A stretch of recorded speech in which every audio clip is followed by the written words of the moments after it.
Could you recognize the value of a final whisper, especially if it came from someone carrying the world's weight? Massimiliano Strappetti knew his job was unique. He was Pope Francis's personal nurse, but even with intensive care experience, he wasn't ready. He wasn't prepared for what he would hear. It happened in a quiet dawn, inside Casa Santa Marta. If you admire Pope Francis, please like this video. Check if you are subscribed to the channel. The story starts long before that final call. Massimiliano came from simple roots. He arrived at the Vatican. He answered a higher calling. He was discreet. He was serene. He was devout. Slowly, he earned trust, the trust of one of Earth's most influential men. He didn't win it with titles or resumes. He won it with something the Pope valued more, the ability to be silently present. Francis once said something about Massimiliano. In the hardest moments, the nurse didn't offer advice. He offered something much rarer. He offered peace. For the last 38 days of Francis's life, Massimiliano was constantly there. He never left his side. He slept on a small sofa. It was next to the papal bed. He woke at the slightest sign. He read letters aloud. He noted down stray thoughts spoken between smiles and pain. Neither man said goodbye, but both knew this time was too precious to ignore. Something hung in the air, a mutual understanding. Something important was unfolding.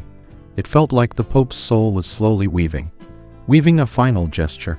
Francis was weak, yet he refused to stop his spiritual work. He still read his homilies briefly. He received close friends. He tried hard to connect with the faithful, even for just a brief blessing from afar, but things were changing. In the last days, he spoke more slowly. His eyes lingered too long on the window, looking towards St. Peter's Square. Sometimes he mumbled disconnected words. Other times, he spoke with sharp clarity. About childhood, about his vocation, about God. Do you know what the square means to me, Massimiliano? He asked one morning. His gaze stayed fixed on the cloudy sky. The nurse remained silent. He had learned. The Pope didn't always expect answers. Sometimes he just needed to share. Francis continued. He spoke more inward than outward. There I heard the people's voice. There I felt God in the eyes of those who came from far away, just to hear a word. There faith became flesh. That night, Massimiliano sensed a difference. A new silence filled the room. It was denser. One of the doctors had warned him earlier. The symptoms were weaker. The fever wouldn't break, but the Pope had asked to rest undisturbed. Massimiliano, though tense, respected his wish. Until the phone rang. It was almost midnight. The assistant's voice was blunt. He's calling for you. Come quickly. The nurse walked through Casa Santa Marta's corridors. His heart pounded. It wasn't the first early morning call, but something felt final this time. When he arrived, Francis was half awake. His eyes were partly open, as if he had been waiting just for him. The Pope tried to lift his hand.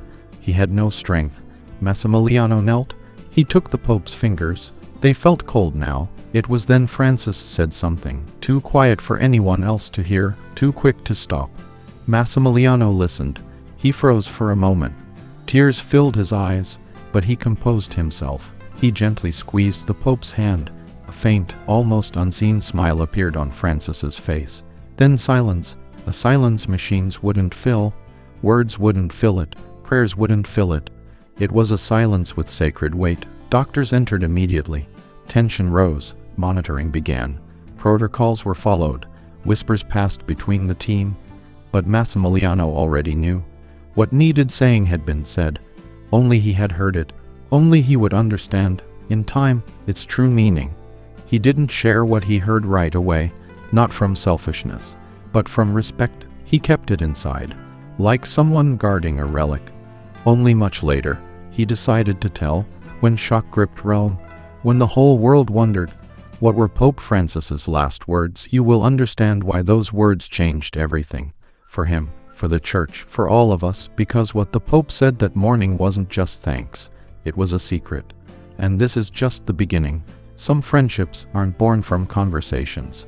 They grow from shared silences. The bond between Pope Francis and Massimiliano Strappetti wasn't forged in ceremonies or by titles.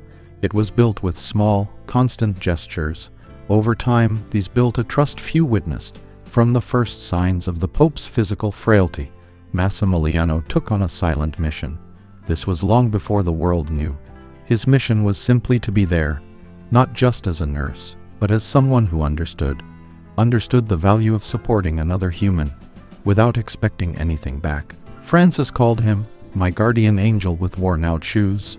He teased the nurse's simplicity. Massimiliano never asked for anything. Yet he was always ready, with a blanket, a silent prayer, a patient response to the pain of difficult days.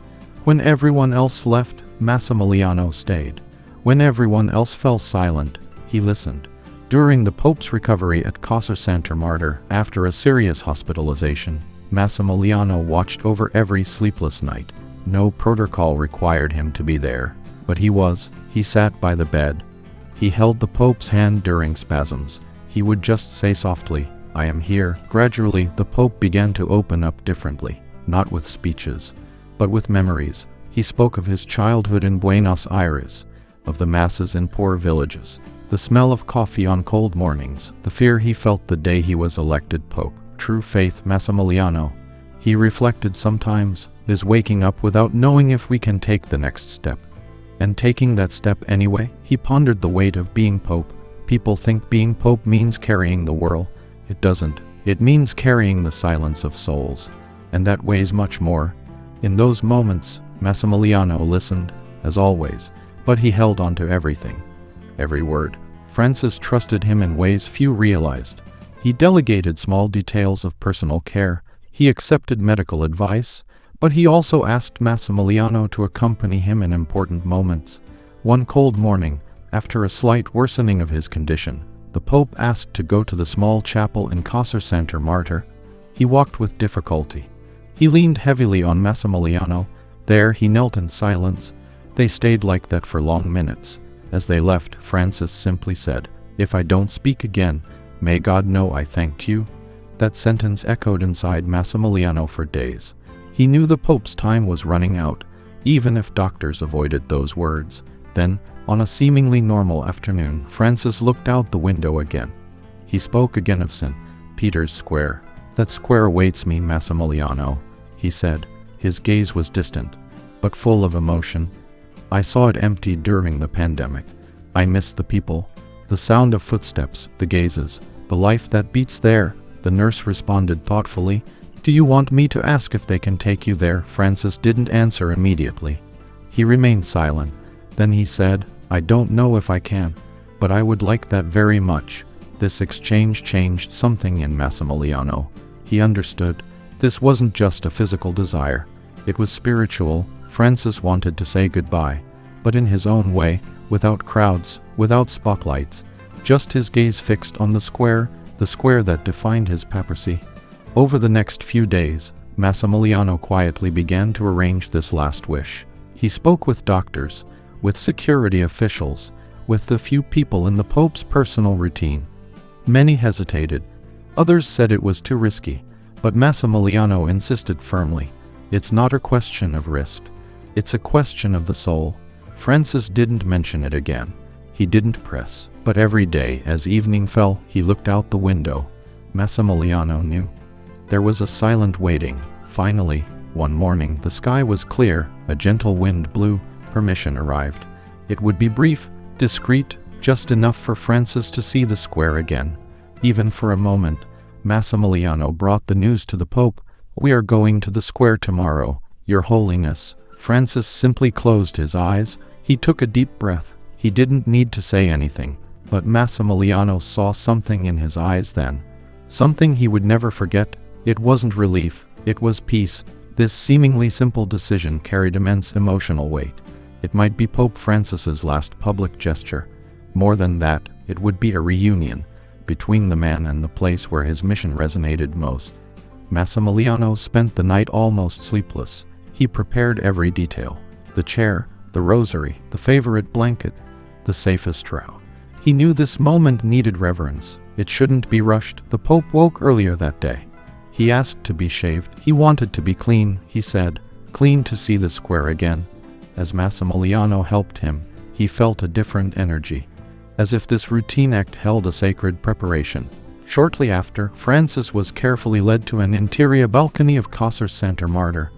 There was no crowd, no cameras, but there was a blue sky. And there it was, the square, vast, open, silent, waiting. Francis gazed at it for long minutes. He said nothing. Then, holding the rosary in one hand and Massimiliano's hand in the other, he spoke, softly but clearly. "Thank you for bringing me back to the square." Massimiliano didn't reply. No reply was needed. This was the moment he had helped build. A simple gesture, but with eternal meaning. The square that day wasn't full of people, but it was full of significance. It silently welcomed the farewell gaze, the gaze of a pope who sought not crowds, but God's presence in small things. Francis returned to his room peacefully. He made no further comment. The square was inside him now. Massimiliano knew something had shifted then. The phrase he heard would be kept until the right time. The time to tell the world. Do you believe Pope Francis was the best pope we have had? I would love to hear your opinion in the comments. Silence has sounds only those who love can hear. That morning, Pope Francis was taken to the balcony of Casa Santa Marta. He looked out at St. Peter's Square one last time. The silence spoke volumes. No crowds gathered. No press waited. Only the light Roman breeze, the clear sky, the sacred ground millions had trod with hope in their eyes. And there he stood, the man in the white cassock, fragile, yet holding himself upright, as if this brief appearance was his final homily. He held his rosary firmly. His eyes searched the square, like recognizing an old friend. Beside him, ever discreet, stood Massimiliano Strappetti. The nurse's hand was linked with Francis's. It wasn't a clinical gesture. It was a silent pact. You are not alone. Francis didn't say much. It wasn't necessary. After minutes contemplating the scene that framed his papal mission, he turned slightly. He turned towards Massimiliano. He murmured with tenderness, "Thank you for bringing me back to the square." There was no immediate reply, just a gentle squeeze of the hand. Massimiliano knew those words weren't just thanks, they were a farewell, a silent key locking the final chapter, a chapter of a life dedicated to service. The return to Casa Santa Marta was calm. The Pope seemed peaceful, like someone who had fulfilled a heart's longing. Lying back in bed, he asked to be alone for a few minutes. Massimiliano reluctantly respected his wish. When he returned, he found Francis sleeping. His breathing was slow, like someone dreaming of the past. That night felt different. Doctors noted a drop in vital signs. His condition remained stable, technically, yet something hung in the air, an atmosphere of reverence, as if everyone understood. Something sacred was happening. Massimiliano didn't sleep. He sat beside the bed. He watched every breath, every subtle movement. There, in the deep silence of that room, he began to understand the true meaning of the phrase he heard hours earlier. "Thank you for bringing me back to the square." The square wasn't just a physical place. It wasn't just the stage for audiences and blessings. For Francis, it represented something larger. The encounter, the mission, the people, the reason for his ministry.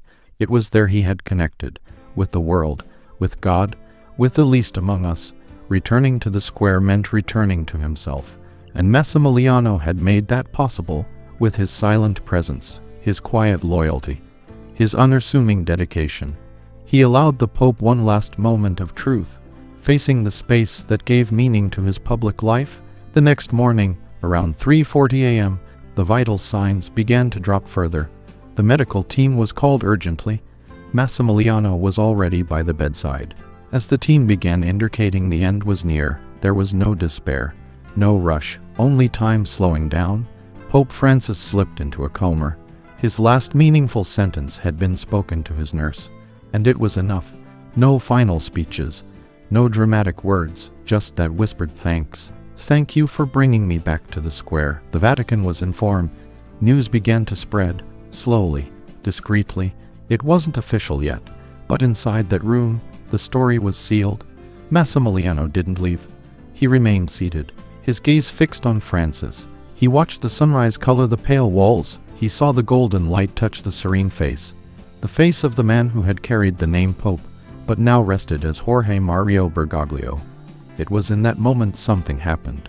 Massimiliano picked up the rosary, the one the Pope held the day before, the same one worn smooth by time.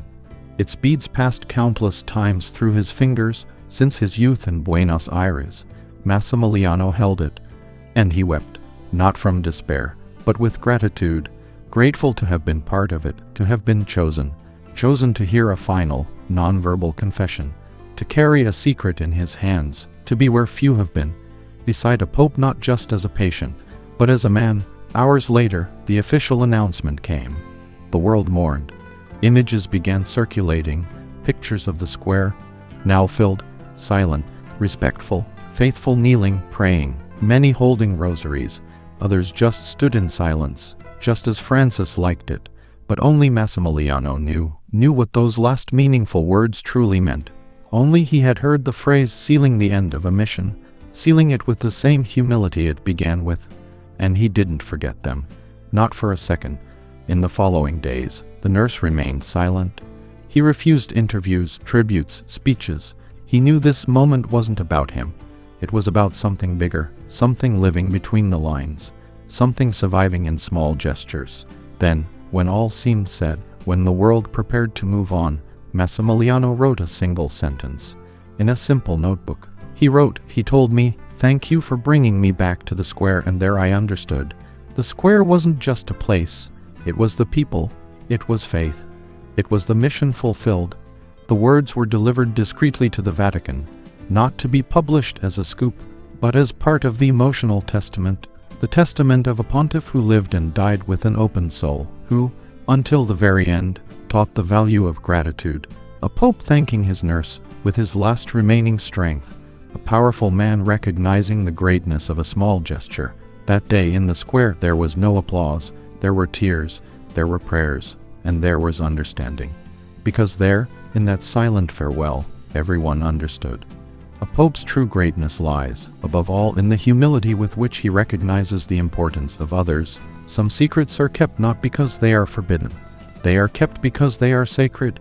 Massimiliano Strappetti took time to speak. When he did, he used no pulpit, no microphone.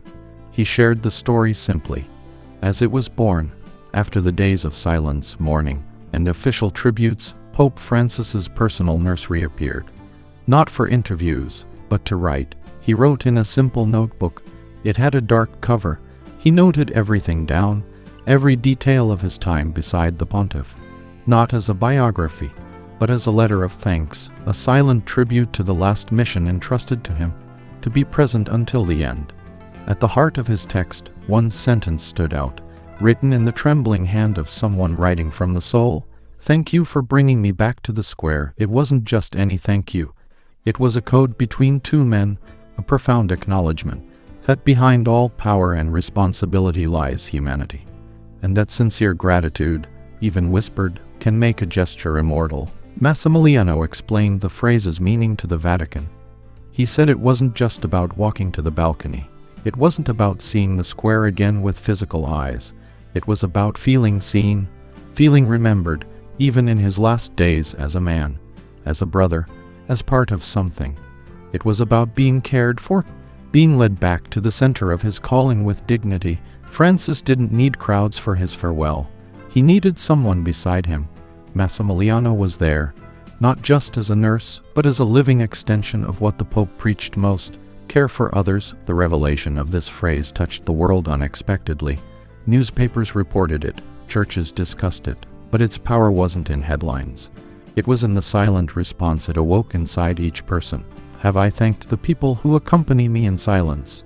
Many began to look differently, at caregivers, at discreet friends, at family members absent from photos but always present. Because if even the most followed man, the most respected, the most influential in the Catholic world, could humbly recognize the gesture of someone offering only presence, why shouldn't we? Why shouldn't we, in our small greatness, do the same? Francis's phrase became a prayer. It became a reflection. It became a living reminder. Gratitude isn't a habit, it's a choice. And there is power in recognizing, in time, the value of those walking beside us. Massimiliano, after submitting his account to the Vatican, returned to anonymity. He wanted no recognition. He said he had already received life's greatest gift, looking into someone's eyes at the end of their journey, knowing he made a difference, "It wasn't me who brought him to the square," he once said privately. "It was he who brought me to what is most sacred within myself." Francis's legacy extended beyond his writings, his speeches, his political gestures. He left the world a final message without an encyclical, a teaching not delivered in Latin or in official documents. It arrived softly, in common words, spoken to an ordinary man. And this, perhaps, was his greatest miracle, transforming the ordinary into the eternal. St. Peter's Square today still welcomes footsteps, prayers, camera flashes, but for many it holds new meaning. It symbolizes the place where faith meets gratitude, where the sacred becomes simple, where goodbye becomes a lesson. It was there millions began to remember, not just a pope, but a man who, at his mission's end, didn't ask for a speech, didn't demand a celebration. He just said thank you. If even a pope knew how to give thanks from the heart, what stops us from doing the same? Every single day. This story doesn't end here. It resonates every time someone says thank you sincerely. Every time silent presence is valued. Every time we understand. The greatest acts of love aren't performed on stage. They happen behind the scenes of life. Where in the world did you admire Pope Francis? Where are you watching this story from? Share in the comments. We'd love to know. Don't forget to leave a like and subscribe to the channel.